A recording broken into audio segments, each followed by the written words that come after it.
יחד יחד יחד יחד יחד יחד יחד יחד יחד יחד יחד יחד כולם קדושתך ישתלשו כולם קדושתך. Especificamente sobre o livro do Tânia, tá?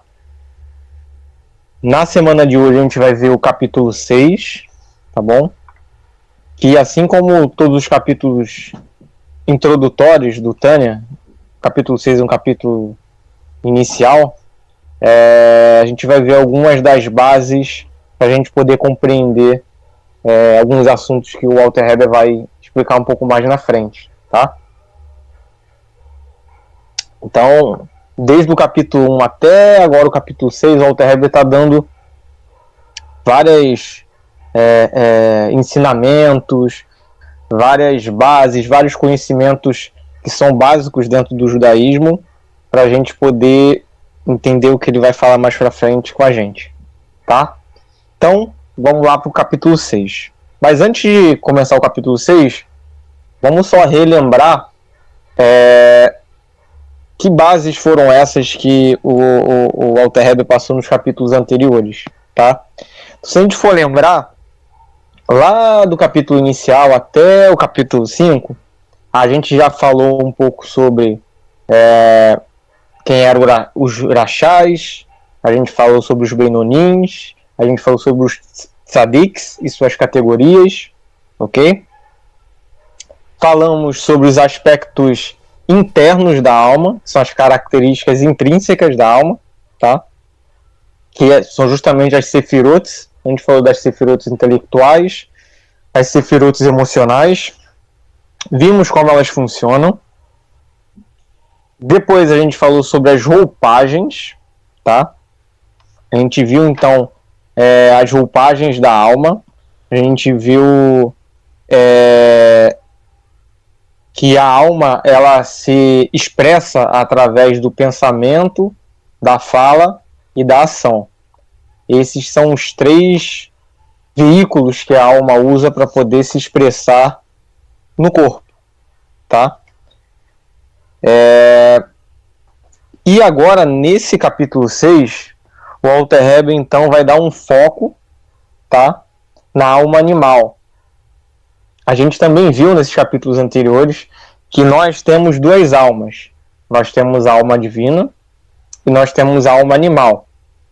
A alma animal, a alma divina, então ela adentra dentro da alma animal, e essas almas, então, a gente vai ver até nos capítulos um pouco mais para frente, elas sempre vão estar brigando pelo controle, tá? A alma divina e a alma animal. Então, nesse capítulo, o Walter Heber vai explicar um pouco da estrutura da alma animal, tá? Vai falar um pouquinho de como ela é dividida, por que Hashem criou então essas forças de impurezas. Nós vamos ver que a alma animal ela é dividida, existem 4 categorias, tá? A gente vai ver que tem as cascas, né? Que o judaísmo e a Kabbalah chama de kelipot. Kelipot, se for traduzir do hebraico, quer dizer casca, tá? A gente vai ver que existem 4 cascas principais. A gente tem aquele panoga, que a gente vai ver nesse capítulo também, sobre ela, que é uma clipá que é neutra, tá? E depois a gente tem as 3 outras kelipotes, que são kelipotes de níveis extremamente baixos, tá? São essas outras kelipotes. E vamos também, nesse capítulo, a gente vai ver um pouquinho sobre elas, tá? E a gente vai ver que a clipá noga, ela pode ser refinada, tá? E as outras 3 kelipotes não são para serem refinadas, são para a gente evitá-las, tá? De entrar em contato com essas kelipotes. Bom, então o capítulo 6 inicia da seguinte forma. O Walter Heber pega um trecho do Zohar, do livro base da Kabbalah, que fala o seguinte: o Todo-Poderoso criou uma coisa oposta à outra. Ou seja, Hashem nos deu o livre-arbítrio da escolha. E junto com esse livre-arbítrio, ele teve que equilibrar, tá, as forças no nosso mundo em 50% a 50%. Tá? Então a gente tem 50% de coisas boas, 50% de coisas ruins no nosso mundo. Justamente para a gente poder escolher e não existir um desequilíbrio para não afetar no nosso livre-arbítrio. Tá? Então, o Alter Rebbe fala o seguinte: assim como a alma divina possui as 10 sefirot, e a gente viu isso nos capítulos anteriores, a gente viu que existe as sefirot intelectuais, que seria a sabedoria, entendimento e conhecimento. A gente viu que existem as sefirot emocionais também, que são 7. A gente viu lá Hesed, que é bondade, vimos Gevurah, vimos Tiferet, e entre outras, tá? Ao total são 7. Mas o Alter Rebbe fala, assim como a gente tem as 10 sefirot e as 3 roupagens, que a gente viu que é o pensamento, a fala e a ação, existe também o lado oposto dessas 10 sefirot, que são as 10 sefirot da alma animal, tá? Então, por exemplo, e as 10 sefirot da alma animal, elas são justamente quando tem uma desvirtuação, quando se acaba por mudar o significado, pegar o significado oposto das sefirot divinas, tá? Aí o Alter Rebbe pega até alguns exemplos aqui. Por exemplo, a gente sabe que, a gente estudou, né, nos capítulos iniciais, que a alma tem bondade, tem Hesed. Mas a alma animal tem outra sefirot, que é a oposta de Hesed, que é a luxúria, tá? Então, ao contrário de Hesed, contrário de amor, de bondade, você tem a luxúria. A gente viu que tem a Gevurah. Gevurah seria a severidade, tá? Você ser severo, você ser persistente, você, né, ser duro quando tem que ser. E o Alter Rebbe fala, assim como a bondade tem a sua sefirá inversa, Gevurah também tem sua sefirá inversa, que o inverso de Gevurah é justamente a ira, tá? A ira é uma sefirá da alma animal. E por último ele pega um terceiro exemplo e fala de Tiferet. Tiferet a gente viu que é beleza. Então Tiferet é quando a gente consegue unir então o pensamento, quando a gente consegue unir então Hesed e Gevurah, tá? E você tem a beleza, você tem o Tiferet, que é o equilíbrio dos dois. Mas o Alter Rebbe fala, então, Tiferet é a bondade, vai ser a combinação da bondade com a severidade. Já aqui, quando você pega o inverso de Tiferet da alma animal, a sefirá da alma animal, ela vai desvirtuar então o Tiferet, que é beleza, e vai transformar em arrogância, tá? Então a gente está vendo que são aspectos negativos, tá? Então tudo que a gente está vendo aqui são os aspectos negativos da alma animal.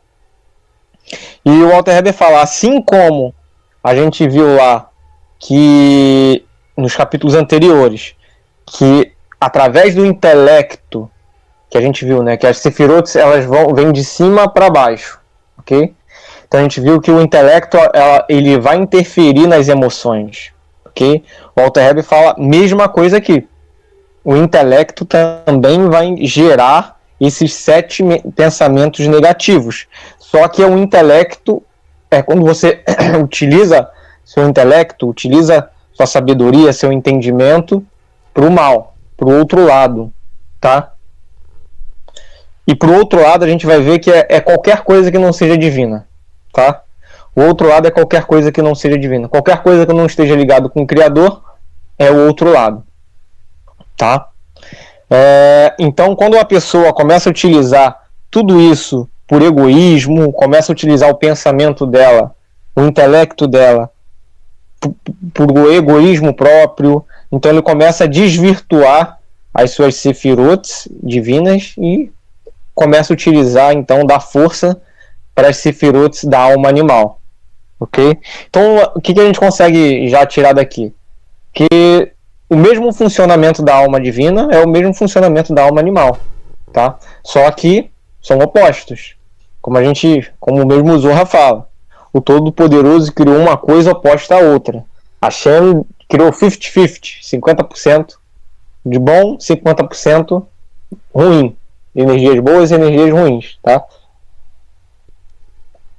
Basta a gente saber escolher aquilo que é melhor pra gente. E o Alter Rebbe também fala, então, assim como tem essas sefirot que a gente viu, que são os aspectos internos da alma que podem ser desvirtuados, as roupagens também, que são os aspectos externos da alma, podem ser desvirtuados também. Então, existe pensamentos, falas e ações impuras, tá? Então, a gente consegue ver que realmente o Criador, então, equilibrou as forças para nos dar, né, o livre-arbítrio, né, de elevação da alma. Sim. E o Alter Rebbe fala, então todo pensamento, fala e ação que não estão direcionados, que não tem uma kavaná para o Criador, ele está ligado com a Sitra-Raha. Sitra-Raha quer dizer o outro lado, tá? Porque você tem um lado da divindade, da santidade, e tem um outro lado que é o da impureza. Na verdade, a gente vai ver que nem sempre é impureza. Pode ser algo neutro, tá? Mas ou você tem divindade ou você tem outro lado, tá? Dentro do outro lado a gente vai ver que existe a parte neutra e a parte negativa, tá? Bom, daí o Alter Rebbe continua. Então a santidade é uma morada e uma extensão para o Criador, tá? Ou seja, quando a gente se conecta com o Criador, a gente acaba criando um canal com ele e a divindade acaba adentrando dentro da gente, então vira um canal, uma extensão. Você vira uma extensão de você com o Criador, com Deus, né? E ele finaliza então essa primeira parte falando o seguinte: então, para a pessoa poder ser uma morada para o Criador, óbvio que ele vai falar de uma forma geral, depois a gente vai ver nos próximos capítulos que ele vai dar técnicas para a gente fazer isso, mas ele, o Alter Rebbe fala de uma forma geral, fala o seguinte: então, para você ser uma morada para o Criador, para você ter uma extensão ligada com o divino, você deve se abdicar do seu ego, tá?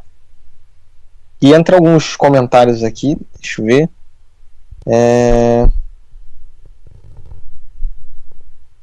De alguns rabinos, né?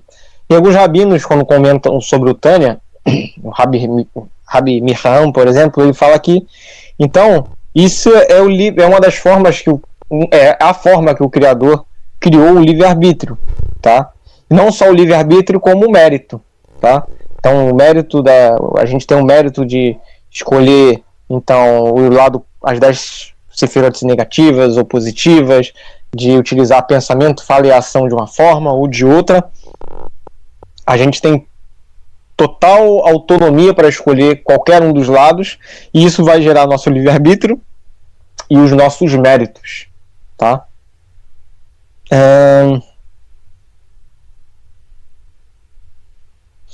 Sim. E tem alguns comentários também dos rabinos que eles falam o seguinte: que dentro desse outro lado, as emoções são muito mais fortes do que o intelecto, tá? Ele pega até exemplo de um animal, por exemplo. Por que a alma animal é chamada de alma animal? Você vê um animal, o animal ele não se controla. O animal ele vai comer, por exemplo, vamos imaginar uma refeição. Por que a gente, ao comer, a gente deve agradecer o Criador, a gente deve procurar se conectar a Ele? É porque justamente dessa forma a gente está utilizando o nosso intelecto e a gente vai utilizar a energia que o alimento vai nos dar para a gente poder se conectar com o Criador, fazer mitzvot, ter bons pensamentos, ter boas falas e ter boas ações, tá? Então, isso é você estar utilizando o seu intelecto, por exemplo, na hora que você vai comer alguma coisa, direcionado para o Criador. E os rabinos falam, e observa só um animal para ver se o paralelo de alma animal não é realmente um animal. Quando a pessoa come simplesmente por prazer, porque ela tá, eu tô com fome, quero comer aquilo ali, ele vai e come aquele alimento, sacia a fome dele. Os rabinos falam, qual a diferença dessa pessoa para um animal? Nenhuma. A diferença é nenhuma. Do mesmo jeito que um animal está saciando a fome dele, você também está saciando sua fome. Então, por isso que a gente tem que utilizar, então, como o Tânia fala, né, utilizar nosso livre-arbítrio para a gente se conectar com o Criador.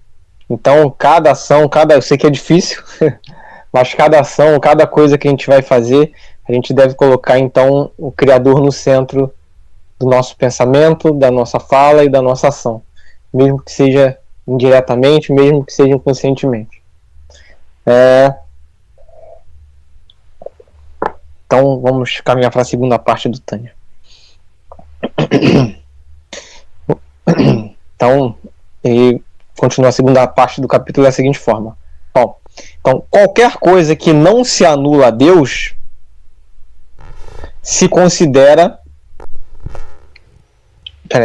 qualquer coisa que não se anula a Deus, mas se considera algo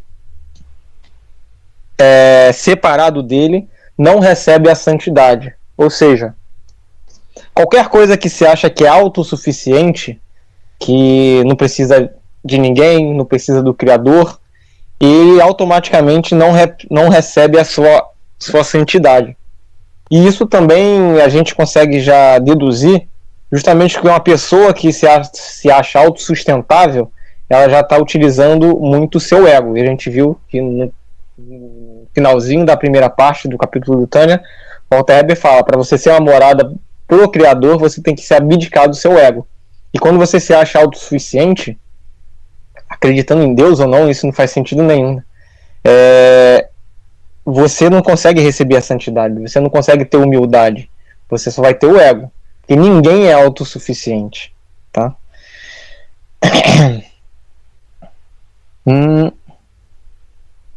Sim, mas aí surge uma dúvida que o Tânia aborda. Peraí, mas se a pessoa não recebe a santidade do Criador, mas como que a pessoa consegue viver sem o Criador ter um canal para alimentar aquela alma, para alimentar aquela vida? Como que ela consegue sobreviver? Porque, como a gente sabe, o Criador sustenta todas as coisas. E a pessoa que se considera separada ao Criador não recebe sua santidade, não recebe sua energia divina. E o Tânia fala, mas como assim? Até mesmo o Tânia pega um trecho de Neemias, né, que fala o seguinte, né?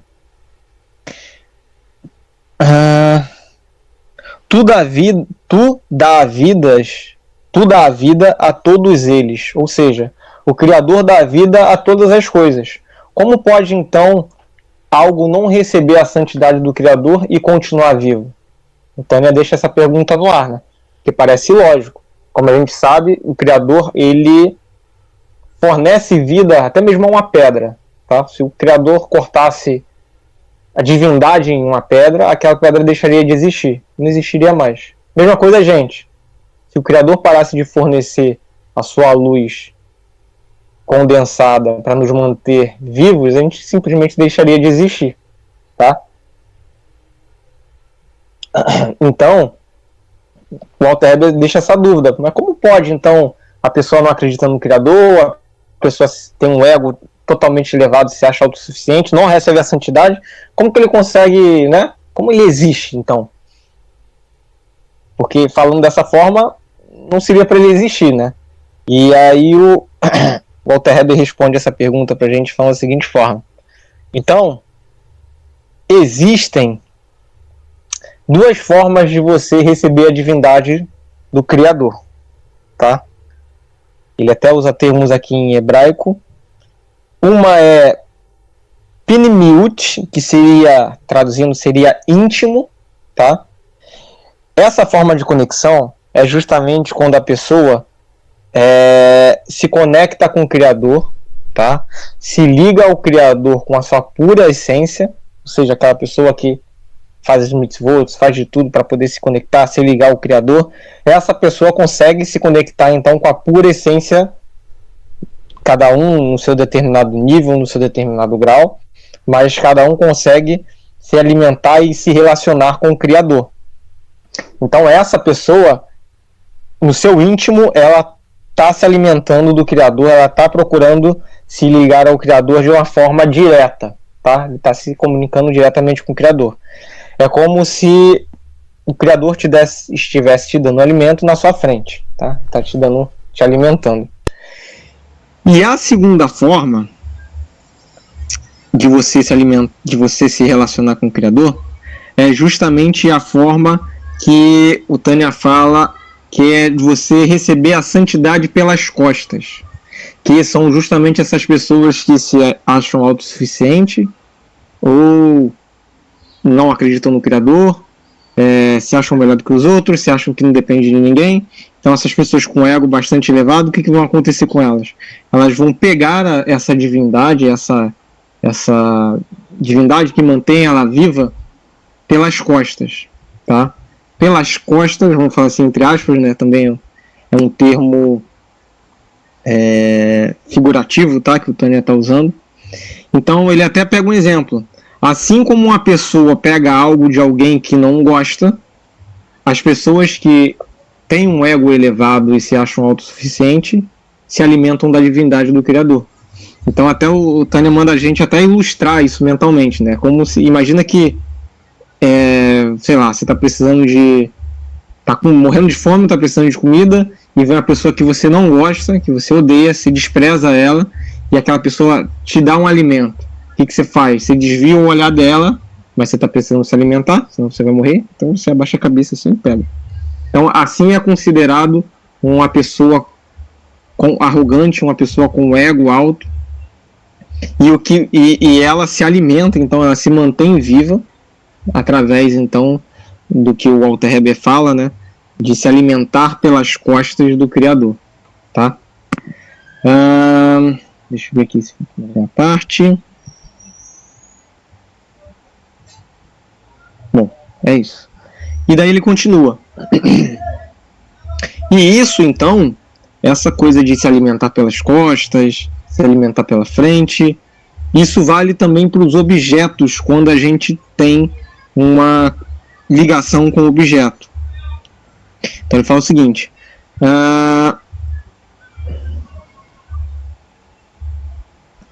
todo objeto, o Walter Heber fala, todo objeto, a não ser que seja algo proibido pela Torá, tá? Mas qualquer objeto, qualquer coisa, aparentemente, quando a gente olha, ela está fora de Deus, tá? Mas, na verdade, dentro de cada objeto, dentro de cada coisa, existe a divindade dentro dele. E aí que está o nosso objetivo, tá? O Walter Heber fala. Então, dentro de cada objeto, dentro de cada coisa, você tem a vitalidade e a divindade dentro de cada objeto. E basta a nós revelarmos, então, justamente a divindade em cada objeto, em cada coisa, tá? Deixa eu ver se eu pulei uma parte. Sim. Então, o Walter Heber fala então que esse relacionamento também a gente tem um relacionamento com o Criador, e o nosso objetivo também é nos relacionar com o mundo.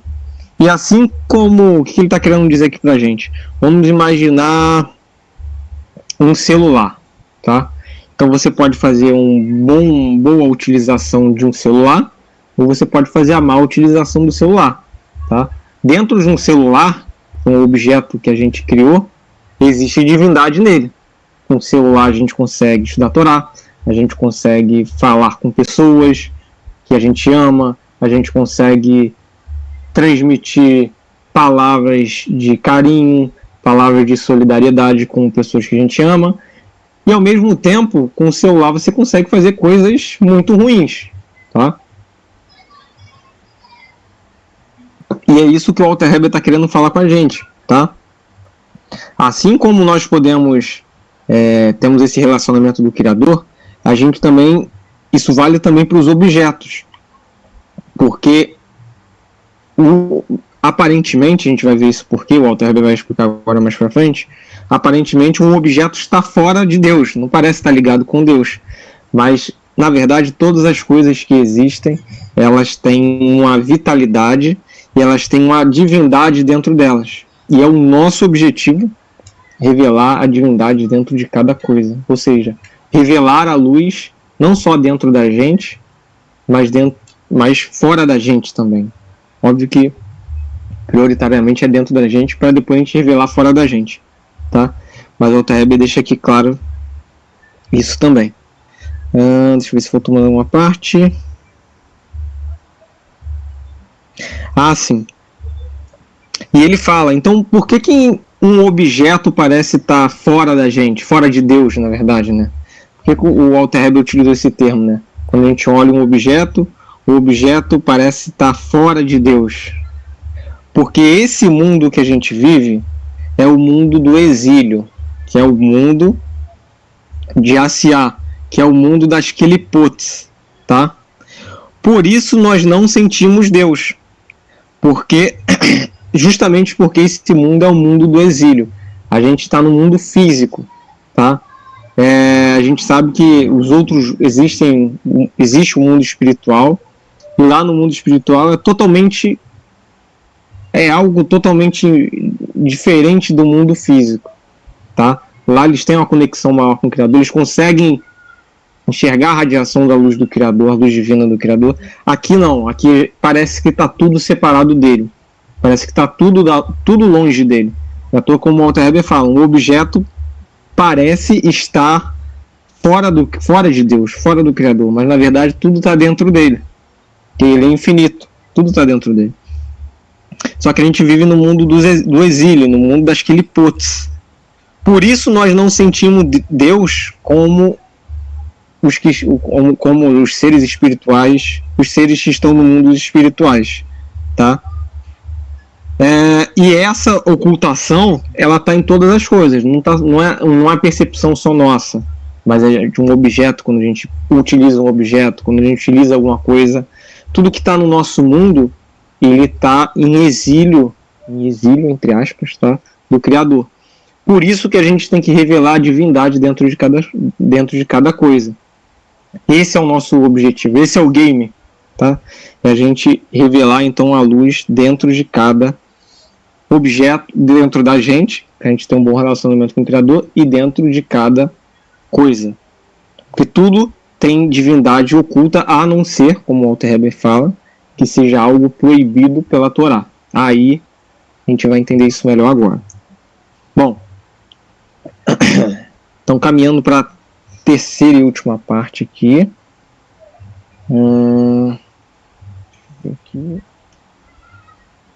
Tá. Então caminhando para a última parte, o Alter Rebbe então abre uma nota e fala o seguinte, uma nota de explicação. Dentro do mundo de Asiá estão contidos as 10 sefirotes do mundo de Asiá. Ou seja, o mundo que a gente está é um mundo do exílio, que é o mundo de Asiá. Dentro dele tem as 10 sefirotes de Asiá. Quando a pessoa consegue se elevar espiritualmente, dentro do mundo de Asiá, você encontra o mundo de Yetzirah, já é um mundo mais elevado. E dentro do mundo de Yetzirah, você tem as 10 sefirotes de Yetzirah. Quando você consegue se conectar mais, se aprofundar mais, dentro do mundo de Yetzirah, você tem o mundo de Beriá. Dentro do mundo de Beriá, você tem as 10 sefirotes de Beriá, que são as formas de se relacionar com o Criador nesse nível espiritual. Tá? Ou seja, e assim por diante. Por isso que o Alter Rebbe fala, está falando para a gente desde o início, do relacionamento com o Criador. E se a gente for perceber, justamente nessa nota aqui que o Alter Rebbe dá pra gente, o relacionamento é interno, porque a gente está no mundo de Asiá. Que ele fala, dentro de Asiá você tem Yetzirah, dentro de Yetzirah você tem Beriá, dentro de Beriá você vai ter Atzilut, que é o mais elevado de todos, tá? Ou seja, tudo isso que o Alter Rebbe está falando, desses mundos, dessa conexão com o Criador, tudo isso está dentro da gente, tá? Por isso que a chave para a gente se conectar com o Criador, e é isso que o Tânia traz algumas ferramentas para a gente fazer isso, a gente vai ver mais para frente, é justamente no autoconhecimento, é justamente se conhecendo, é justamente refinando o nosso relacionamento com o Criador. Quanto mais a gente se relaciona com o Criador, mais a gente se conhece. Porque nós e o Criador, nós somos uma coisa só, a gente está ligado. É criatura e Criador. Tá? Então, quanto mais você consegue se relacionar com você mesmo, você está chegando. Então, quanto mais você se conhece, mais você vai conhecer o Criador. Tá? E mais você vai refinar, então, a sua conexão com ele. Tá tudo dentro da gente. Isso que o Walter Herbert está querendo falar. Bom, terminando a nota, finalizando, não indo para a parte final aqui desse capítulo do Tânia, o Walter Herbert fala o seguinte. Então, as três Qelipotes estão falando da Qelipá, tá? Agora ele vai finalizar esse capítulo falando das Qelipotes em si, que são justamente, depois de falar desses aspectos interno e externo da alma animal, ele vai falar um pouco sobre essas cascas, tá? Essas cascas, essas Qelipotes, são forças impuras, tá? Que, por exemplo, se você tem uma má ação, se você faz algo que a gente sabe que é proibido pela Torá, o que acontece? Você acaba criando uma casca, uma barreira, entendeu? Você consegue retirar essa barreira, mas você acaba criando uma barreira que acaba te impedindo de te conectar com o Criador, tá? Então, para cada ação errada que você tem, você dá força para aquele pá, tá? Então, o Walter Herbert fala. Então, são descritos, né, por Ezequiel. A gente tem Ezequiel capítulo 1, versículo 4, tá? As três Qelipotes impuras, tá? Deixa eu ver o que ele fala. Que até ele fala, né? Por um vento tempestuoso, uma grande nuvem e um fogo ardente. É assim que Ezequiel, né?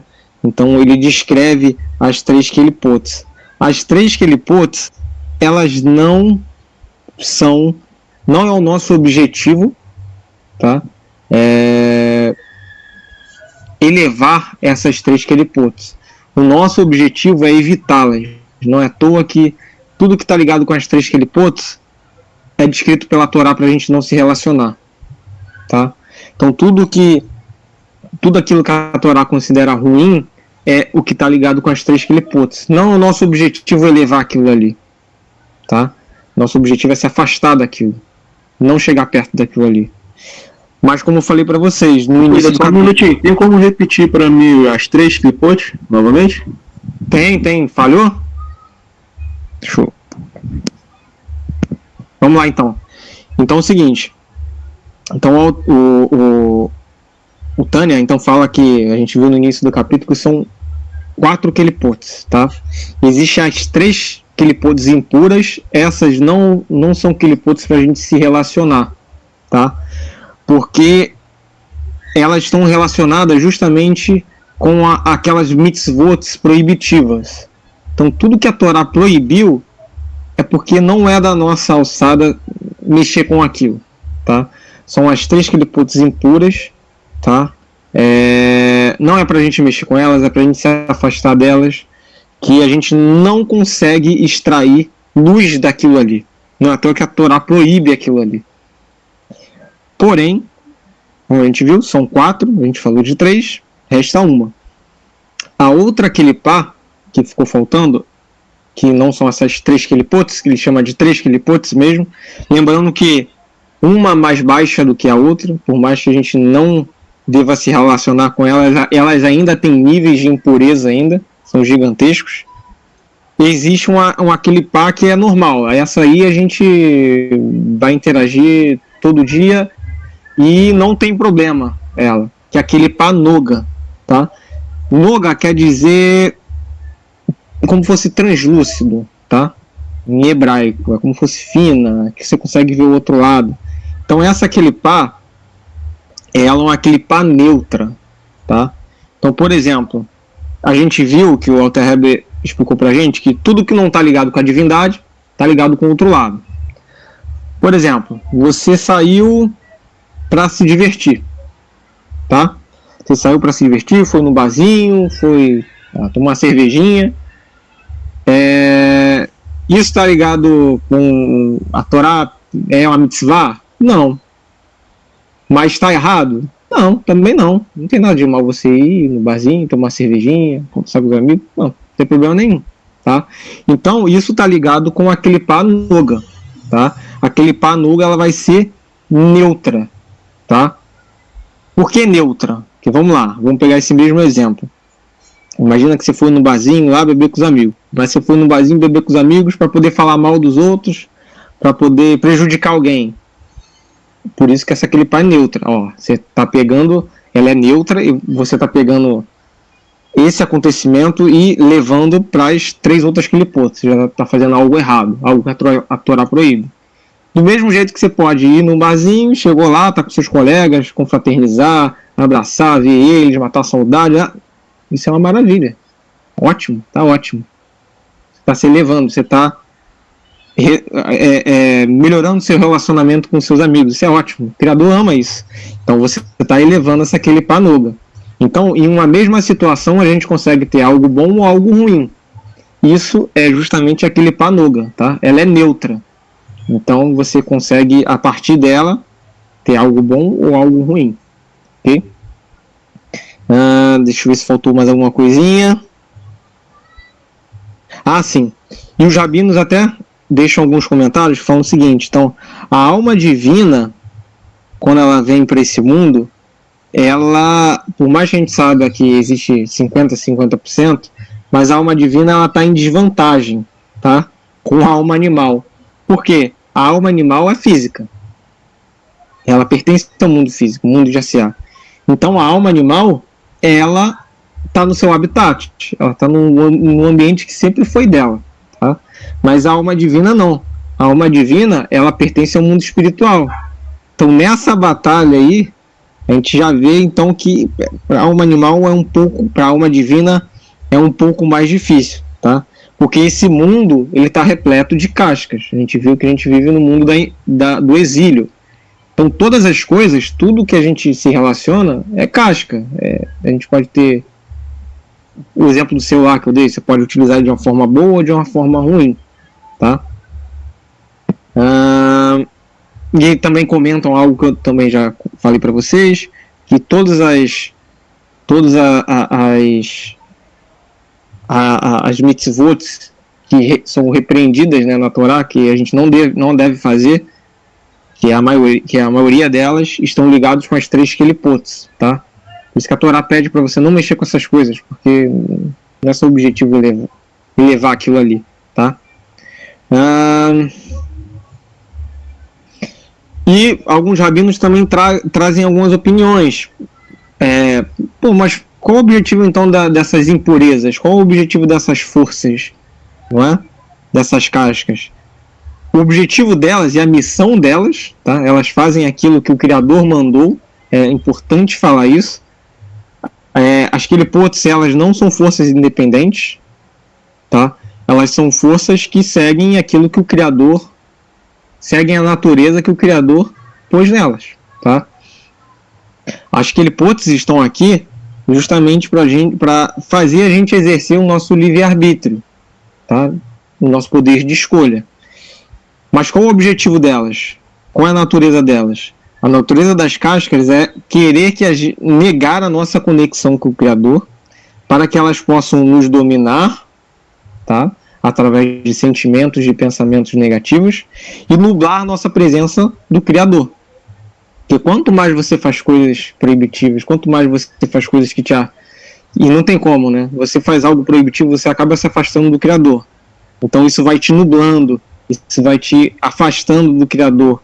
Isso vai, como fosse colocando véus na luz que tu capta do Criador quando você tem boas ações, tá? Então esse é o objetivo das Kelipotes, ok? Sim. E algumas opiniões aqui do Rabino Gurari que eu já cheguei a comentar, que ele fala que as 3 Kelipotes não podem ser elevadas pela gente, tá? Pelas pessoas, mas quando chega na era de Mashiach, isso vai ser um trabalho que o Criador vai fazer, tá?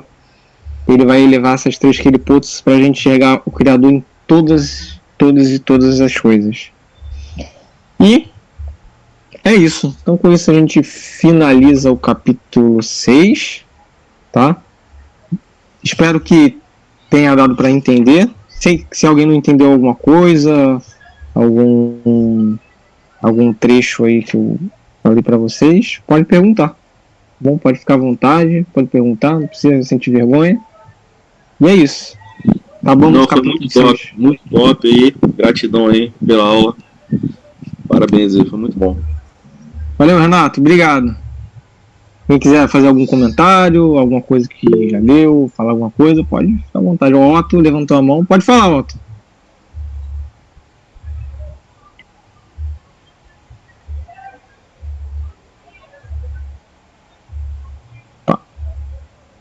Eu vi.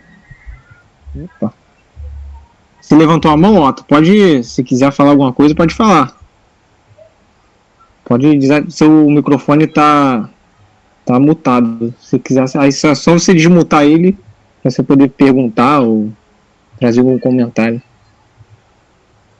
Por perguntar.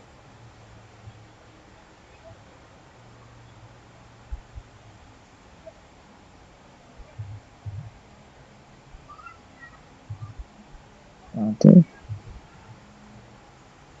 show, então todo mundo entendeu.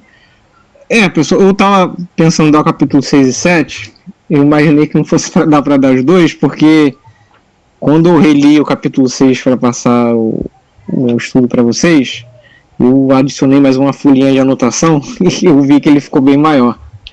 Então, em 10 minutos não tem como passar o capítulo 7, tá? Então, semana que vem a gente deixa o capítulo 7 para semana que vem, tá? Mas se alguém quiser fazer algum comentário, pode desmutar aí o microfone, pode falar, tá? Excelente aula, William, tá? Foi muito bem explicado, tá excelente. Obrigado, Samantha. Valeu, Zé. Muito boa. Não, tem que escutar o animal de mano. Expulsar o animal, senão dá ruim. Não, ó, lembrar, Luiz, é porque ele tá falando agora, mas lá na frente ele vai falar só dessa batalha aí. O nosso objetivo, a alma animal, é algo que faz parte da gente, a nossa natureza. Nós somos animais, tá? E tanto você vai ver os textos cabalísticos quanto dos sábios, tá, filosóficos, e você tem um consenso que não é você expulsar ou matar a alma animal, pelo contrário, você dominar, você domesticar ela, porque é a alma animal que nos mantém vivos e nos dá muito prazer. Só que o que a gente tem que fazer? A gente tem que utilizar essa Kelipa-Noga de uma forma que a gente sempre consiga se conectar com o Criador, entendeu? E essa é a chave. Porque a nossa animal é um animal mesmo. Nós somos animais. Só que é como se você adestrasse ele. Entendeu? Imagina que dentro de nós existe um cachorro brabo, um cachorro levado pra caraca, e o nosso objetivo é adestrar ele. Entendeu? Então a gente tem que ter alma animal importantíssima, tá? Mas o nosso objetivo é não deixar ela dominar. A gente domina ela, entendeu? Que nem um cachorro adestrado. A gente vai adestrar ela e aí ela vai ser direcionada, porque a alma animal ela tem muita vitalidade, a gente vai ver mais pra frente. É muito importante, tem muita vitalidade, tem muita vida da alma animal, muita energia, tá? E a gente tem que pegar, só que a gente tem que pegar essa energia, porque a alma animal quer pegar essa energia e jogar para um lado, entendeu? Que é um lado que ela, né, é o ego, é o lado de um animal mesmo, é que um animal vai fazer. Só que a gente tem que pegar essa energia e direcionar para a vitalidade, e para a vitalidade, para a divindade, vitalidade e divindade, vai ganhar vitalidade também, e desviar para o lado do Criador, entendeu? Porque ela é importantíssima, a gente vai ver lá na frente, que é extremamente importante. O nosso objetivo é subjugar ela, tá? Pegar ela e dominar mesmo, nem que seja na marra, usando o Gevurah mesmo, na marra, tem que ser, tem que dominar ela, entendeu? Ela é nossa, e quando a gente domina ela, Aí sim é o que o Walter Heber fala, de objeto, entendeu? O que é você dominar o mundo ao seu redor? É você pegar a tua alma animal. O que é o mundo? É tudo que é físico. Então você pega a tua alma animal e tudo que existe, tudo que é físico, tu vai direcionar, vai botar a kavaná em direção, em conexão com o Criador. Entendeu? Então isso é importante. Porque tem algumas pessoas que pensam que alma animal, não, é normal pensar isso, né? Não, ela é oposta, então o meu objetivo é me livrar dela. Não. Seu objetivo é, vem aqui, minha filha, vamos lá. Vamos aprender a utilizar esse excesso de energia que tu tem. Só que vamos canalizar isso daí. Vamos canalizar para coisa boa. Não para uma coisa ruim. Não para uma coisa autodestrutiva. Porque se a gente começa a se ligar com esses sentimentos negativos da alma animal, luxúria, ira, a gente vai se autodestruir. Entendeu? Esse é o objetivo, esse é o foco. Mas mais pra frente o Walter Heber vai explicar isso melhor pra gente. Essa batalha aí da alma animal com a alma divina, as técnicas de meditação. Isso vai vir, isso vai chegar.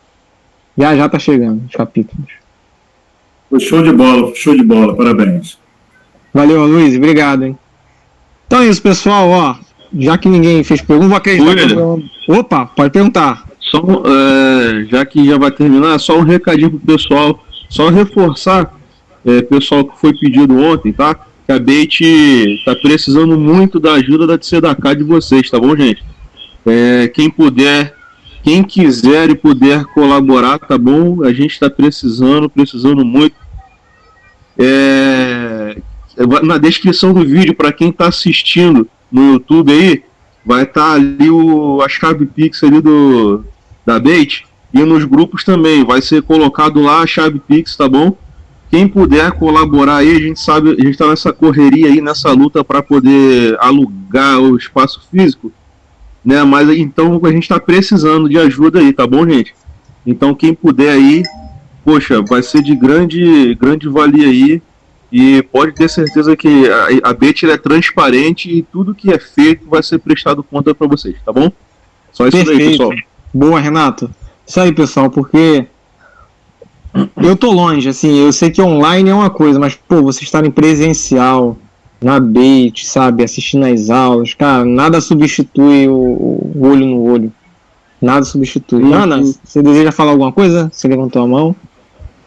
Shalom para todos. Para mim, está sendo muito gratificante em aprender tudo que foi falado aqui. Muito bom, gostei da aula e é um aprendizado, né? Nós temos que controlar o lado bom e o lado ruim. Quando vier alguma coisa, algum pensamento, nós pensarmos só nas coisas boas e as ruins saem. Tá bom? Para mim foi muito bom. Foi não, está sendo. Minha primeira vez. Muito bom. Parabéns. Amém. Obrigado, Ana. E só o último recadinho também, que eu acabei esquecendo de falar. Pessoal, vê se, poxa, faz uma forcinha. Pô, dá um pulo lá no canal do YouTube, se vocês puderem. Pô, curtam os vídeos. Comentem. Entendeu? Poxa, vai ser muito importante. É muito importante, pessoal. Porque assim o YouTube ele entende que o vídeo está sendo engajado e começa a compartilhar para outras pessoas, tá bom? E na questão da Beit aí, as rezas também de vocês são muito importantes, tá bom? Então lembra da Beit aí na reza de vocês, tá bom? Porque a Samantha e o Rodrigo que estão de frente que sabem a luta que está sendo para poder alugar o espaço físico aí pra gente. Então parece que tem alguma coisa bloqueando, mas o Rodrigo até colocou lá no grupo, quanto mais difícil, a gente sabe que o lugar vai ser um lugar perfeito. Então, pessoal, a reza de vocês é muito importante, tá? Lembra da Beit na reza aí de vocês, que tenho certeza que também vai ser de grande valia, tá bom? Já me alonguei demais e chavou a tove aí pra vocês, tá bom, meus amigos? Amém, ótima colocação, boa, Renato. Então é isso, pessoal, ó. Recado sério aí do Renato, ótimo. E é isso, então semana que vem a gente volta com o capítulo 7, então, tá? E vamos lá. Semana que vem a gente está de volta. Um abraço a todos vocês, bom finalzinho de domingo. Shavuot Tov E vamos que Shavuot vamos. Tov a todos. Vamos botar ação no conhecimento que a gente ganha nas nossas aulas aí. Amém? Shavuot a todos. Shavuot a todos. Shavuot. Shavuot Tov. יחד, יחד, יחד, יחד, יחד, יחד, יחד, יחד, יחד, יחד, יחד, כולם קדושה, חייש שלש, כולם קדושה